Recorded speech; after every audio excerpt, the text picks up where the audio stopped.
Coronavirus en Belgique, un établissement Orca sur 2 au bord de l'asphyxie. Une entreprise Orca sur 2 se trouve au bord de l'asphyxie, selon une étude menée par l'expert en données d'entreprise Grédon et relayée par les quotidiens L'Écho et de Tige samedi.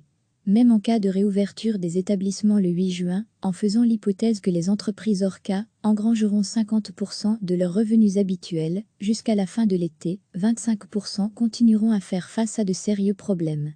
Il faut s'attendre à une déferlante de faillites des cafés, restaurants et hôtels lorsque les tribunaux de commerce pourront reprendre leurs activités. Degré à lire aussi, pas de service au bar, fermeture à minuit. Il y a un accord, voici les modalités de réouverture de l'Orca s'ils doivent rester fermés jusqu'à la fin de l'été. 2 établissements sur 3 seront menacés de faillite.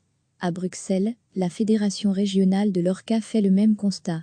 La moitié des 4000 établissements risquent de déposer le bilan, indique-t-elle dans la capitale. Une entreprise Orca sur 2 se trouve au bord de l'asphyxie, selon une étude menée par l'expert en données d'entreprise Grédon et relayée par les quotidiens L'Écho et de Tige samedi.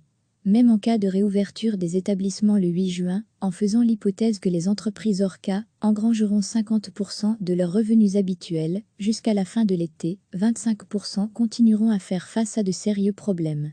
Il faut s'attendre à une déferlante de faillites des cafés, restaurants et hôtels lorsque les tribunaux de commerce pourront reprendre leurs activités.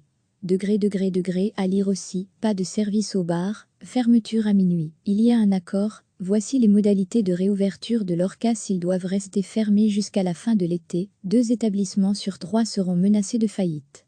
À Bruxelles, la Fédération régionale de l'Orca fait le même constat. La moitié des 4000 établissements risquent de déposer le bilan, indique-t-elle dans la capitale. Cliquez sur s'abonner pour recevoir les dernières nouvelles.